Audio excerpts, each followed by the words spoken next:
What is up, guys? We are back at it again with Touchdown Talk. As always, I'm ZB, Zack Brown. NFL action, another week in the bags. Some teams are 0-2, some teams are 2-0. We'll talk about that. College football wraps up, another big week in that. And we'll look ahead to all the games scheduled for the NFL and touch on the big games for college football. So let's get into it.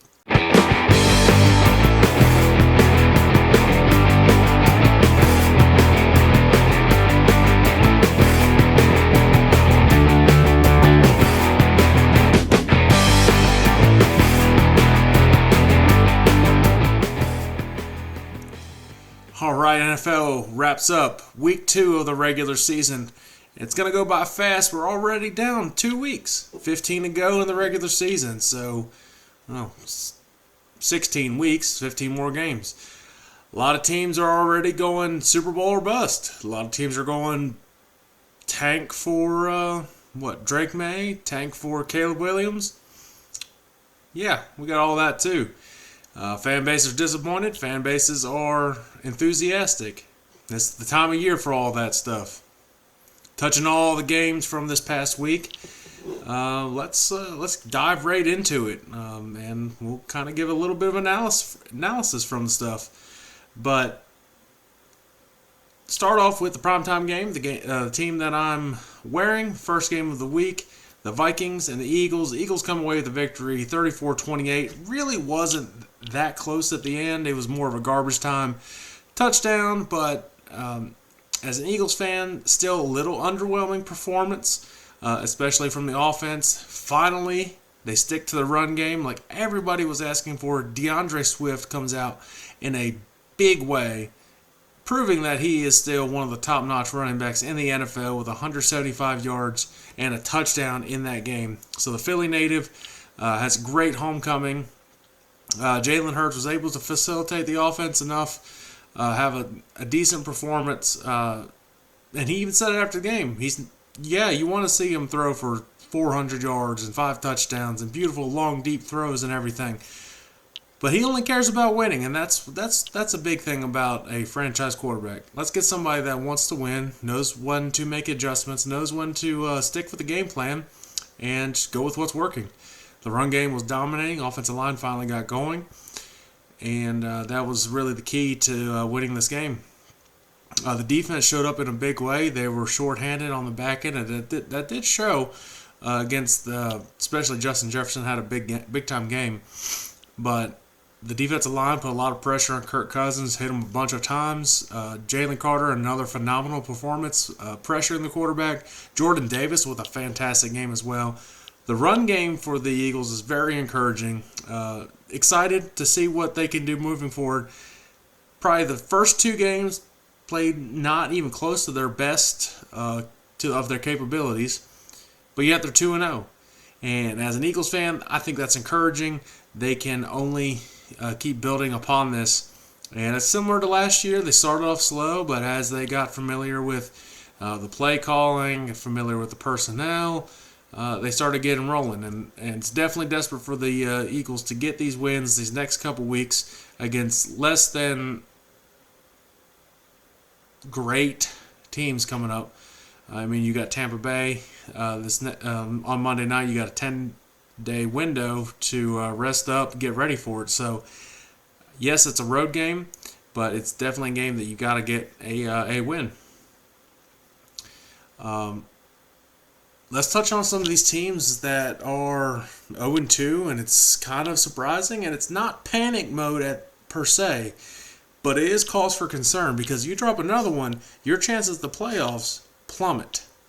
So, start off talking about the Cincinnati Bengals. They welcome in their AFC North rival, the Baltimore Ravens, and Joe Burrow has not looked like himself. He has struggled. You could see it's apparent that the calf is still lingering. It's still bothering him, especially after that late touchdown drive. Comes off hobbling.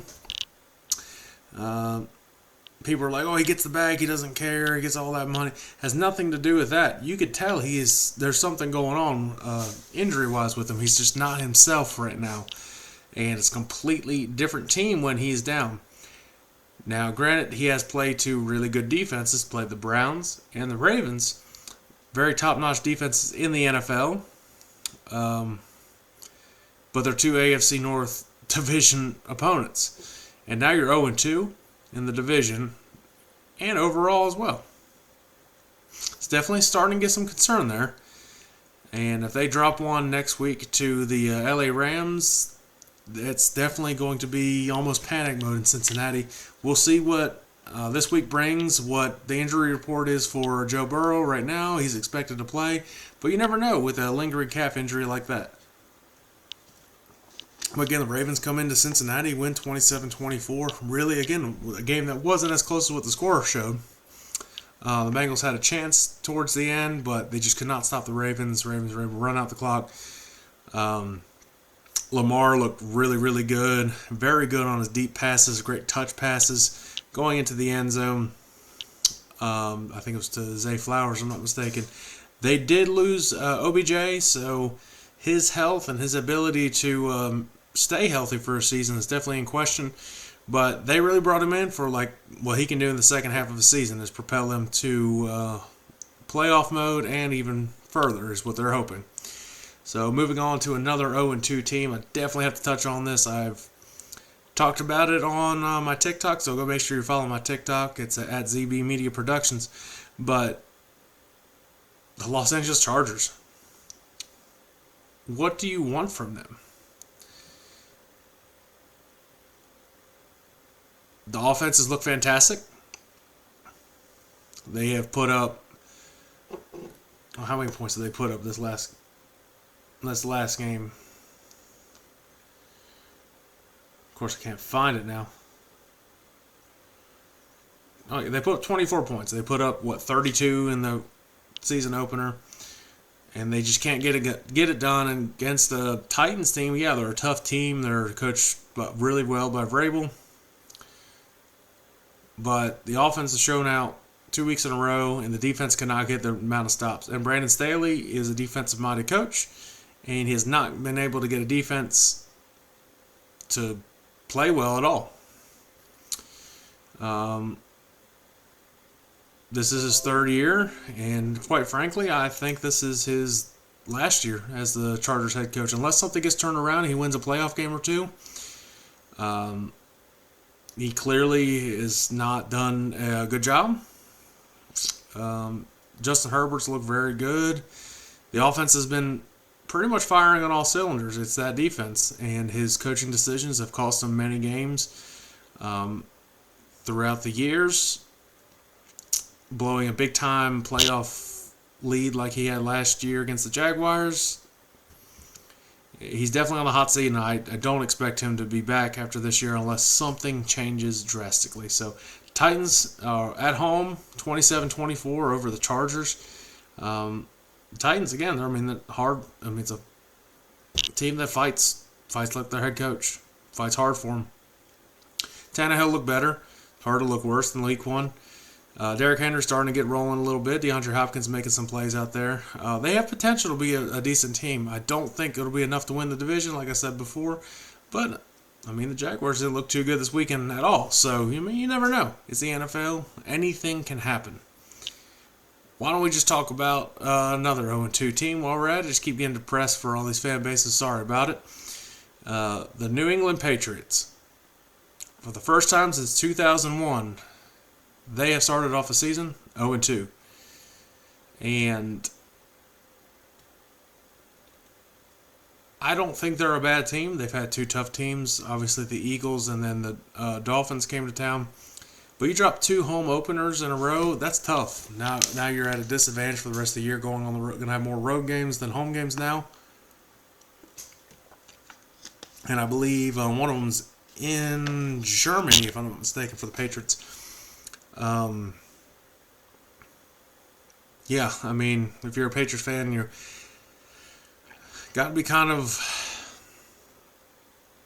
you were optimistic about how Mac Jones can be in this offense, and then he kind of has a performance subpar in the last game. Dolphins defense isn't the greatest defense. They're not a bad defense by any means. But Patriots defense, they got to feel a little bit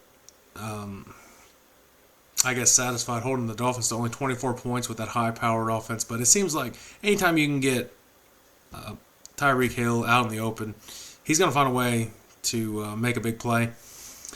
Tua gets rid of the ball so freaking fast. It's very impressive. They're just not able to get hits on him. And if he's able to have a clean pocket like that, get rid of the ball, he can stay healthy, and they can have the best opportunity to win. So Mike McDaniel's doing a great job with that offense down in Miami, and we'll see how they progress throughout the year. Definitely one of the teams to beat now. But again, it's only 2 games in the season. Got to see how everything goes moving forward, but definitely in the right spot. Another 0-2 team fell after had a Hail Mary and a chance to tie it up with 2-point conversion, but was not able to capitalize because Russell Wilson's vision in the end zone is shit. Just shit. The Washington Commodores, the Commanders, go into Denver, Colorado, and get a big-time win. The only good thing coming out of Colorado is college football right now, apparently, which we would definitely touch on later. Russell Wilson does look better, though, than he did last year. Just the Commanders somehow were able to score on that Broncos defense that everybody thought was able to be one of the best in the league. But I think it's Russell Wilson's, again, looking better. Sean Payton's definitely made a difference there. You can feel it. It's definitely a different culture already instilled. But the Commanders putting up points. Eric Bieniemy looking really, really good as offensive coordinator, and they're 2-0. You got 3 NFC East that are 2-0 now. This is a good transition to go to an NFC East team. There's some other 0-2 teams, teams you would expect to be 0-2, like the Cardinals. Get to that in a second, and obviously the Houston Texans and the Chicago Bears.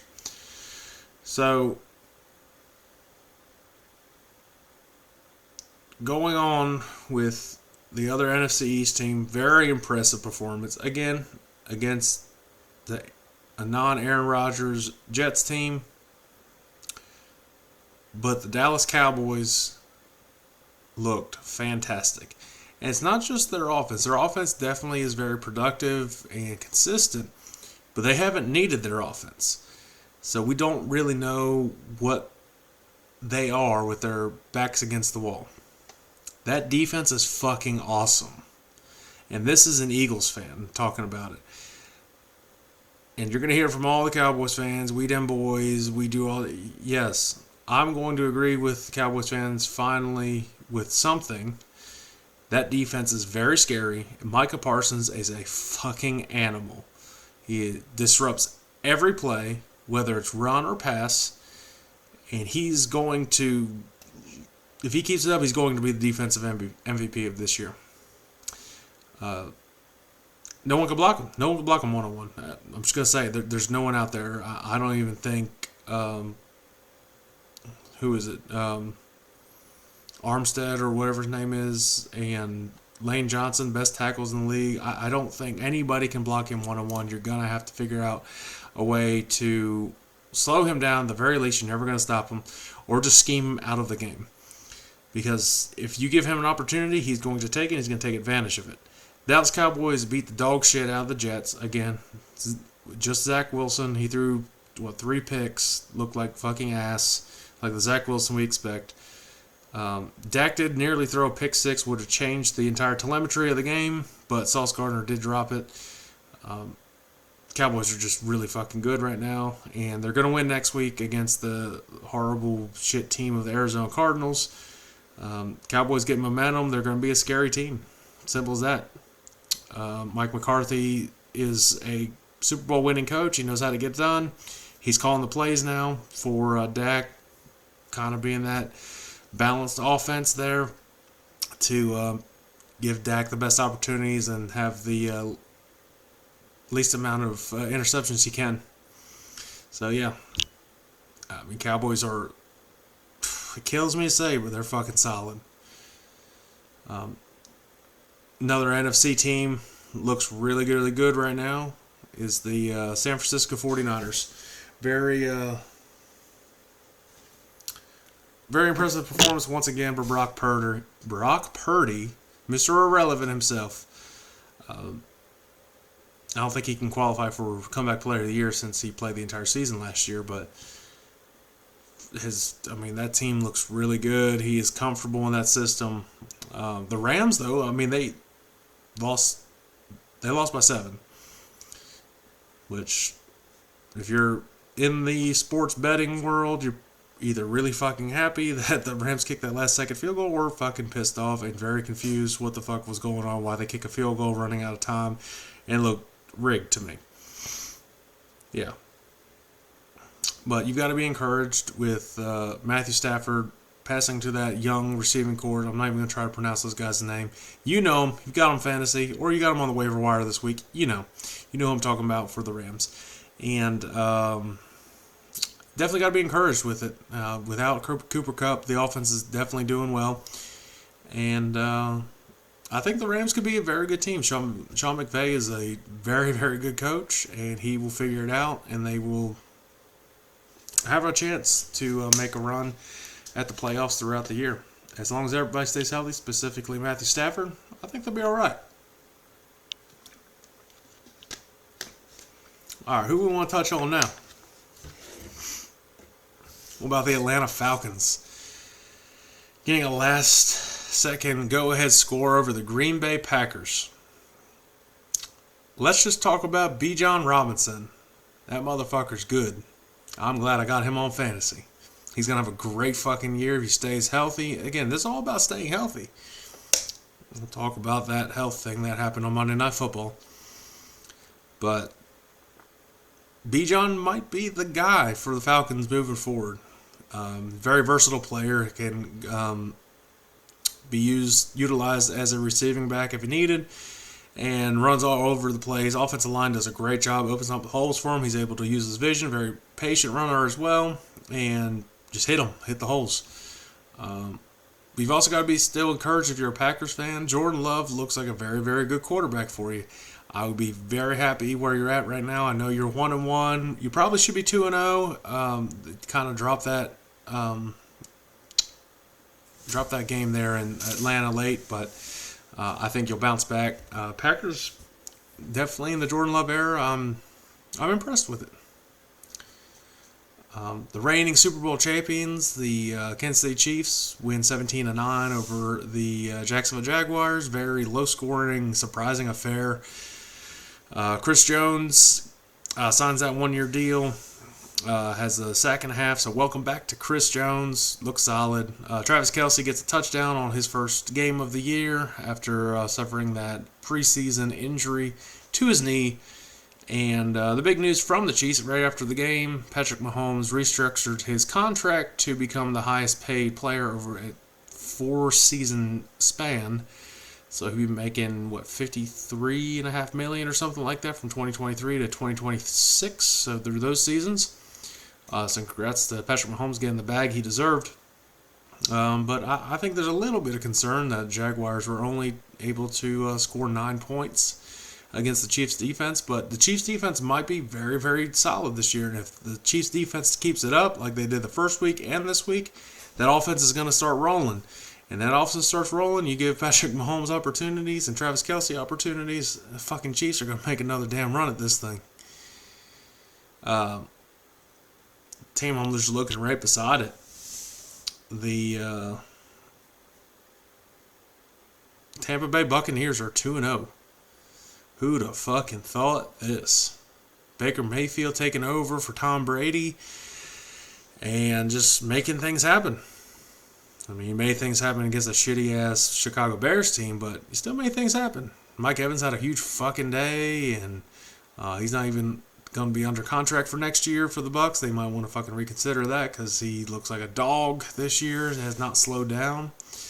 And if you're a Bears fan, you're fucking pissed off. And you just want to get rid of Justin Fields, and rightfully so. He looks like shit passing. Everybody kept talking so much trash in the offseason. Oh, Justin Fields is the best passer in the league for compared to Jalen Hurts and all this. Fucking not. No, now he's got a target, and he's got weapons now on offense and still can't fucking make it happen. He can't read defenses the way you would expect him to. So, I mean, I don't know. I don't know what the fuck the Bears are going to do. Eberflus was a defensive-minded coach. He fucking sucks. I think his defensive-minded coach is just not going to work out in the NFL. It's just... I mean, Bill Belichick's pretty much the last of his kind to do well like that. Everybody else, you have to have an offensive-minded coach to win. That's what it comes down to. And I think teams need to realize that and understand that. I mean, you got Brandon Staley over in the Chargers, and they fucking can't win. So you got to have a coach that can bring out the best in your quarterback and your skill position players on offense to win. You win by having the most points, and it's hard to stop any offenses now. So you got to figure out, you got to get offensive-minded coach. Now, the Buffalo Bills, who I'll touch on right here, they got defensive-minded coach. That might be pretty much the last one standing. But they fucking dog walk the Raiders. Not going to touch on too much of it. Jimmy Garoppolo looks terrible again. Not shocking. Josh Allen looked very comfortable back there, especially getting a running game going. James Cook looked very solid. Thank you once again. You got you on fantasy, so keep it up, bud. And... yeah, the Raiders defense also looks lost without Chandler Jones, so that's definitely a serious issue that hopefully gets resolved and they can figure everything out. But yeah, Buffalo Bills won 38-10 in their home opener of the year. I'm not really worried about the Bills. I think they'll finish second in their division. I think the Dolphins will run this division this year, but the Bills will make the playoffs and they'll have another chance to make a run at it. But it all comes down to, can Josh Allen stay consistent, avoid turnovers, and just win big-time games. That's been the biggest question now the last couple of years. Seattle Seahawks over the Detroit Lions, 37-31. I did not see that one coming. I thought the Lions could beat the Seahawks, but Geno showed up in a big way. Actually, both offenses showed up in a really big way. Jared Goff looked very good. Geno looked really good. Basically, who had the ball last was going to win, and that's what happened. Went to overtime. Geno marches right down the field and says, suck it, guys. We're going to win this fucking game, and they did. I don't really have a whole lot to really touch on that. I mean, that's straight up what it was. Colts over the Texans, 31-20. Anthony Richardson goes out after having 2 touchdowns in the first quarter with a concussion. It was kind of a scary concussion. Gets hit. Back of the head hits the ground, so that's a little scary. So you definitely want to monitor that. Hopefully he's good moving forward. But otherwise, Ben Shumania, I think for at least part of the season, I think he'll be very solid. Shane Steichen can dial up plays for him, and they can be successful. Again, they beat the Texans, so let's not fucking freak out yet. But the Colts already have a quarter of their wins from last year, so I think it's looking up. I think Anthony Richardson will be pretty solid quarterback if he can stay healthy. That concussion thing can be pretty scary, especially after you see what happened to Tua last year. Giants and Cardinals. The Cardinals blew a 28-7 lead almost at the end of the third quarter in a fucking great fashion by Jonathan Gannon.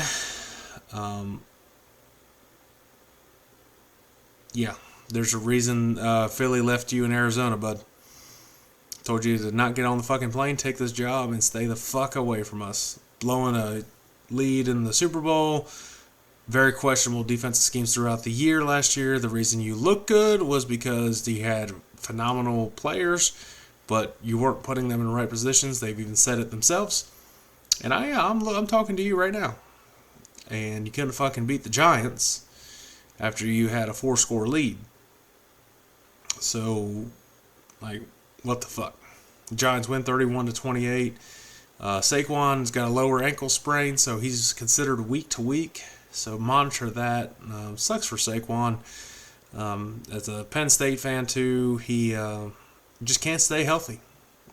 He's as strong as a fucking ox, but those ankles snap off like little twigs on a tree. So hopefully he can get it figured out and come back healthy, and also just he can be hurt for the Eagles games because he's scary and he's very fucking good. Alright. right, who are we going into next? We already talked about the Dolphins, Patriots. The last two games we've got to talk about are the boring ass Monday Night Football games, specifically the Saints and Panthers. Saints win 20-17 over the Panthers. Bryce Young looks fucking lost back there. He's got no one to throw to besides Adam Thielen. Panthers defense is pretty solid. They got pressure on Derek Carr. There's only so much you can do. If you hold an opponent to 17 points, you're going to get a win pretty much every time. Luckily, your offense is slightly better than that and get a win. Everybody's still picking the Saints to win the division. You never know. Right now, looking at the division, I think you got to look at the Falcons. With the skill positions they've got, the swag they got running the ball, I like the Atlanta Falcons already early to win the NFC South.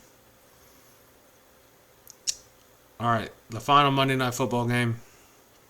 The Browns and Steelers. The storyline from this, obviously, everybody's seen it. Horrific injury. You just hate to see it.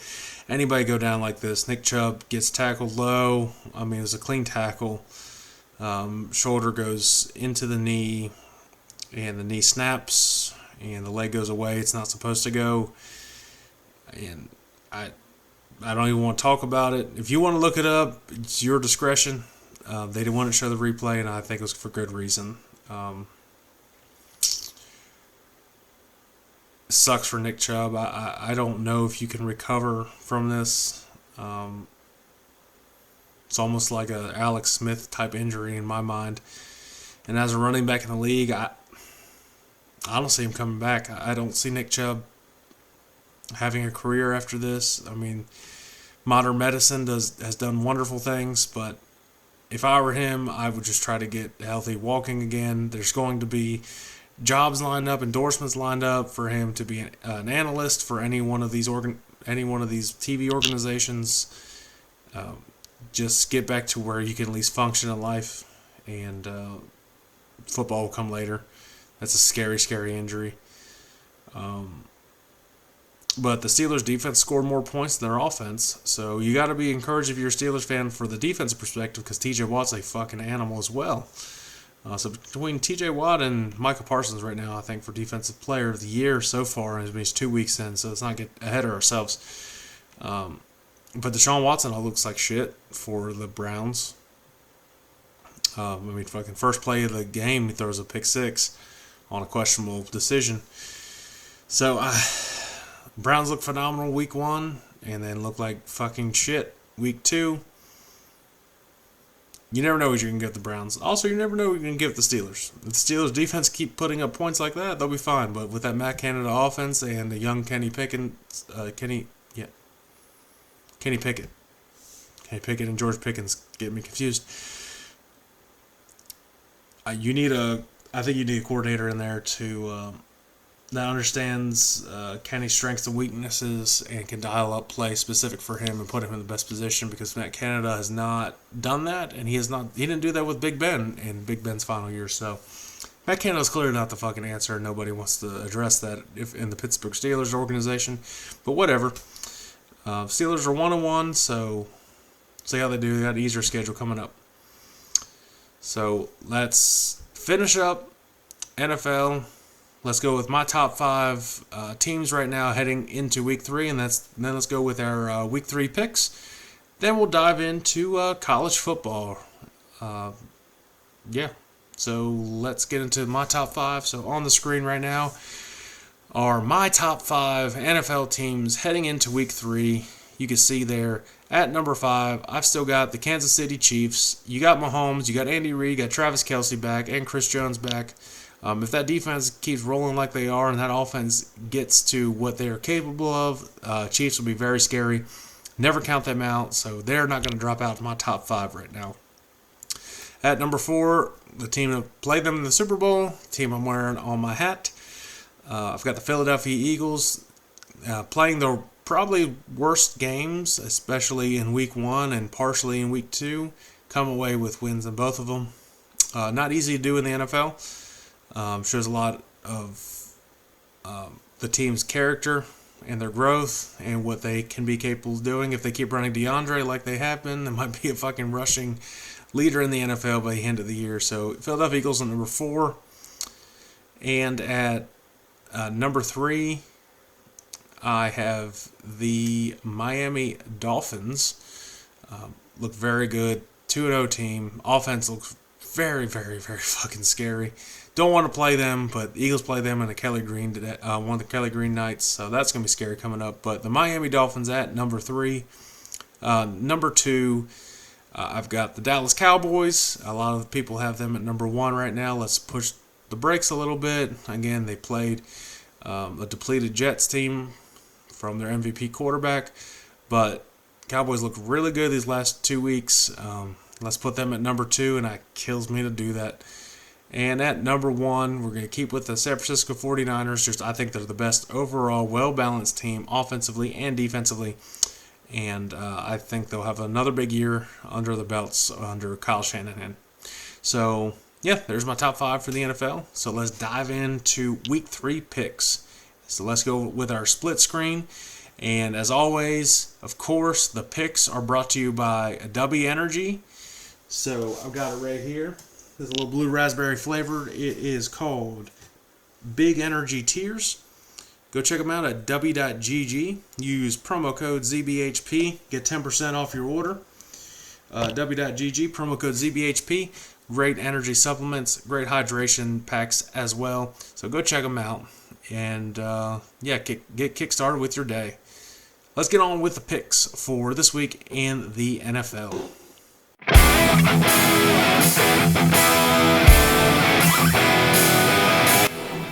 Alright, on the screen right now, you can see it. We're going to start off Thursday night football. The Giants heading into San Francisco. San Francisco 49ers are the big-time favorites over the Giants.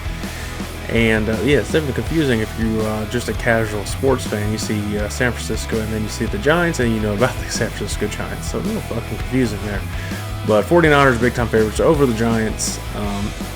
So I don't think the Giants will have any magic like they did in Arizona. Arizona's just a trash ass team. 49ers, for me, best team in football right now. They will get a win big time. They'll win by at least double digits over the Giants on Thursday Night Football.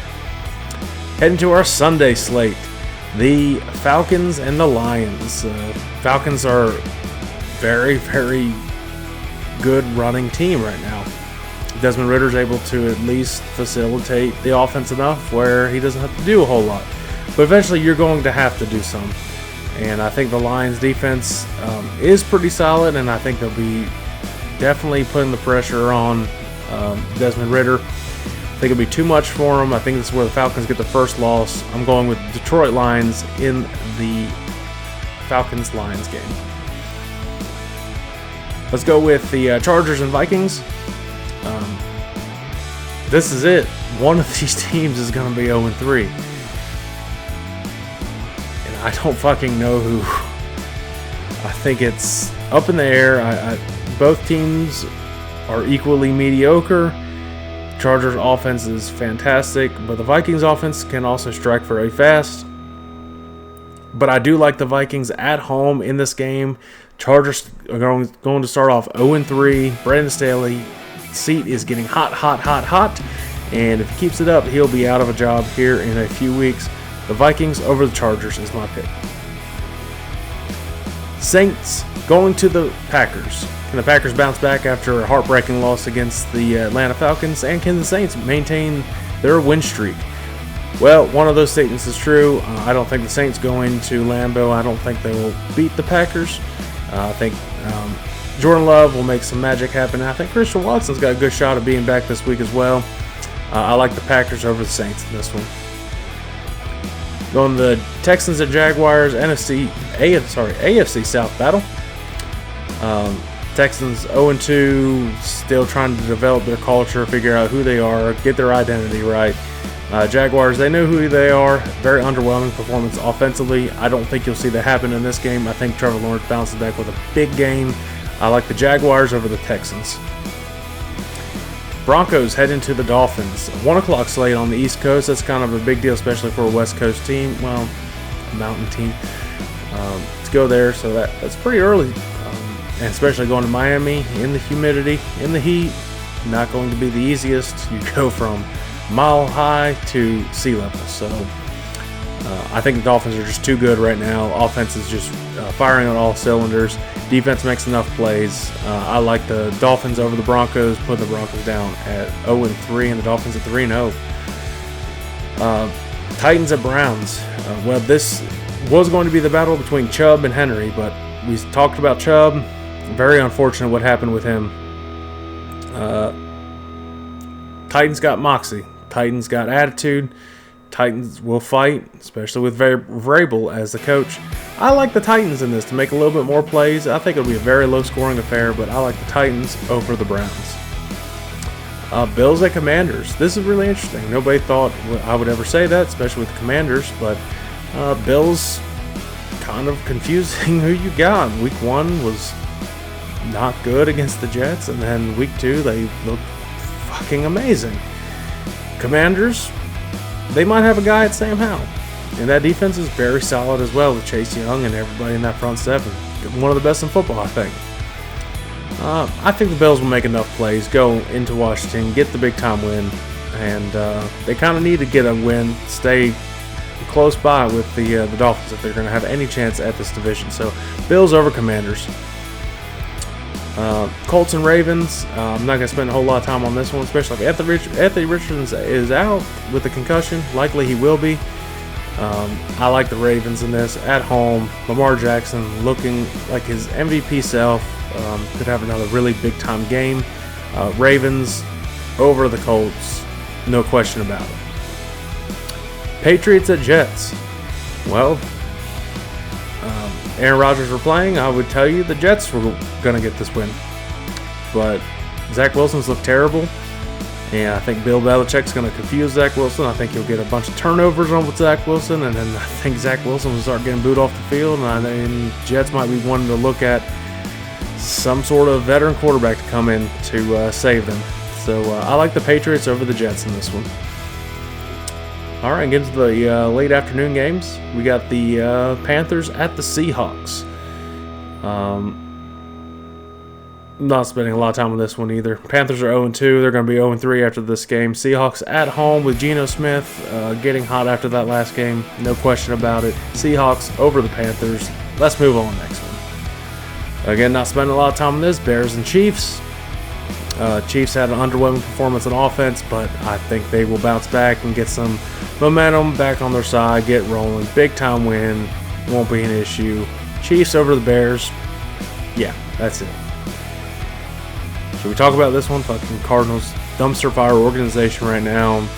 Blew a huge lead to the Giants, who aren't even that great of a team. Got the Cowboys coming in town. Cowboys, one of the best teams in the entire league right now. They will fucking just manhandle the Cardinals, and that won't be an issue. So Cowboys over Cardinals. Steelers, Raiders. This will be interesting. It's a battle of who can be the fucking worst. So Sunday Night Football might suck. I think the Steelers defense is going to get after Jimmy Garoppolo. I think they'll make enough plays. Hopefully the offense can score on short field, and I'll have an underwhelming performance once again. I like the Steelers over the Raiders in Sunday Night Football. Low scoring affair on that one. Eagles at Bucks. Both undefeated teams right now. Obviously, people think mine might be biased with the Eagles. I'm not. Trust me, I'm as hard on the Eagles as possible, but I think the Bucks haven't played anybody really great. I like the Eagles' defensive line continuing to improve. Jalen Carter's only going to get better.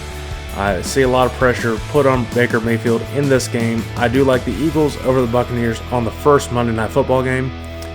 And to wrap up the week on the second Monday Night Football game, you've got the Rams and Bengals. I don't know what this team's like without Joe Burrow being healthy. Rams defense is not terrible. Rams offense is pretty solid. The Bengals all around, it just doesn't feel right. It feels weird. Zach Taylor making questionable play calls. And Joe Burrow just not being 100% healthy, I don't know. I like the Rams going into Cincinnati and winning. Rams over the Bengals. All right, there's the picks. Let's get into college football.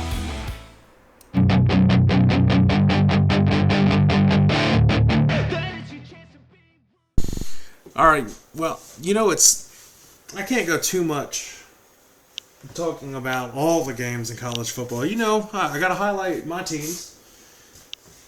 The Appalachia State Mountaineers and the Penn State Nittany Lions, two teams, obviously, I've been fans of. I think App looked better, and especially the second half against ECU. If they could just put a whole fucking game together and not make my heart pound the entire time, I would be very appreciative of that.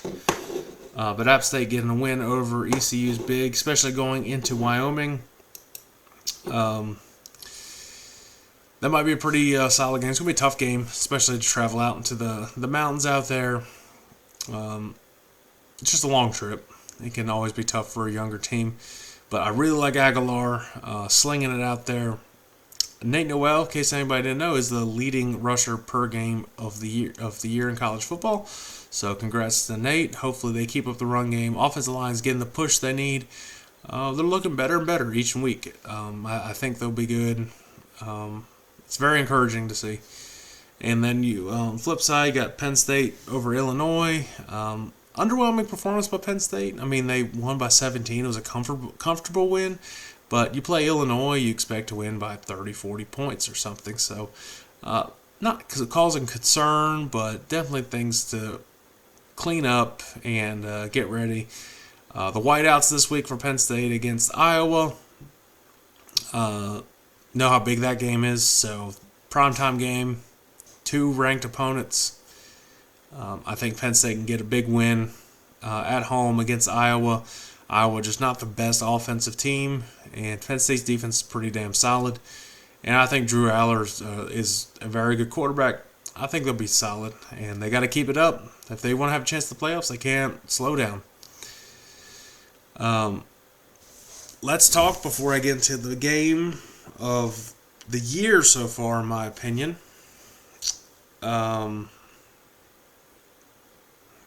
Alabama, first of all, they traveled to South Florida, which is shocking. I never expected Alabama to travel to South Florida. Kind of weird. But not only did they just underperform, they didn't perform at all. It was 17-3. And it wasn't that far apart for a while. Alabama traditionally there to win national championships, and they can barely beat a mediocre, maybe, South Florida team. Nick Saban's not happy about that. Underwhelming performance. He'll fix it up.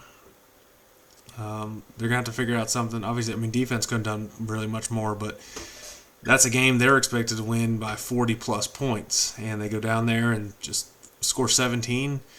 Definitely a different Alabama team this year. And they are likely out of any type of playoff contention unless something really crazy happens. Georgia, hold on real quick. Georgia holding off the big time upset over South Carolina. South Carolina was leading for a while. Georgia squeaks by. They win 24-14. That could have been a big time upset for the year. Georgia hangs on. That's what championship teams do. When they're in trouble, they find a way to win. Unlike Tennessee going to Florida and laying a fucking egg. Florida's not even a very good team, but Tennessee cannot fucking win in Florida, so that's pretty crazy. Let's talk about it. Gotta get to it. Clearly Western Kentucky and Ohio State. I'm just kidding. Colorado State, Colorado. If anybody stayed up, which I think a lot of the country did, because you got to see Coach Prime and his team. His son, Heisman candidate, hands down, definitely the front runner. In my opinion, he's a front runner for the MVP. MVP, the Heisman. Looks so comfortable in that offense, takes command of everything, shows why Dion chose him, not just because he's a son, but because he's a fucking dog. Unfortunately, the Buffaloes lose Travis Hunter for a couple weeks due to a lacerated liver on a late hit call. So thoughts go out to him. Hopefully he heals quickly because he is an animal on the field. He's just very versatile, plays both sides. That's a big difference, especially with USC coming up in a couple weeks. Colorado State brought their game, and the Buffaloes were down 11 in the fourth quarter. They come back, go to overtime, and not just overtime. It's just a single overtime. They win in overtime. Actually, I think it was 2 overtimes. They go for 2, and Shedeur Sanders showing why he is him. And Colorado State talking all that shit. Luckily, Colorado was able to back up their shit talking and come away with a win there. So, Colorado remains undefeated. Anybody want to keep talking shit about how Coach Prime did his transformation of that entire organization?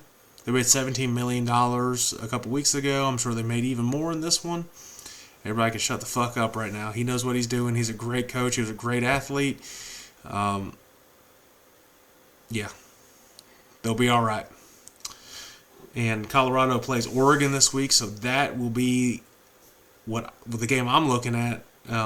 Obviously, and you've got the game of the week where College Game Day is going is Notre Dame and Ohio State. Notre Dame wearing the all green. I think that'll be a very good game, too. I think Notre Dame is going to come away with a win over Ohio State. That's my bold prediction this weekend. Colorado going to Oregon, that's a tough task. I'm never going to count out Coach Dion. Oregon's very good, though. We'll see. I think there's a bunch of good games this week. I mean, you got Mississippi and Alabama. Penn State, Iowa, and the whiteout. Good football this weekend, so everybody get ready for it. I'm excited. Tune in to all the college football. I guess I should do a couple picks, right? Just a couple bold picks, like I told you. Notre Dame over Ohio State is my bold pick this weekend. Notre Dame being home, a lot of energy. I think that's big. I'm not going to pick against Colorado until I'm proven otherwise. Colorado over Oregon. And I'm going to go with Penn State over Iowa. Those are my big-time picks for this week. And I think that about wraps it up for this week as a whole on Touchdown Talk. So if you liked it, go ahead, hit that subscribe button, notify button, everything. Make sure you let everybody know. Follow me on all social media platforms and anywhere you get your podcast. Hope you're listening to this. Go check out the YouTube channel if you want. I post some funny memes every now and then to keep everybody entertained. This is what it's all about, entertaining people, having fun, chit-chatting. If you got something to say, comment down below. We'll talk about it. We'll address it next week and talk about the top 5 picks I had in the NFL. And when it gets later into the college football season, when it gets closer to the playoffs, I'll pick the 4 playoff teams I've got. But for right now, I'll see you guys next week.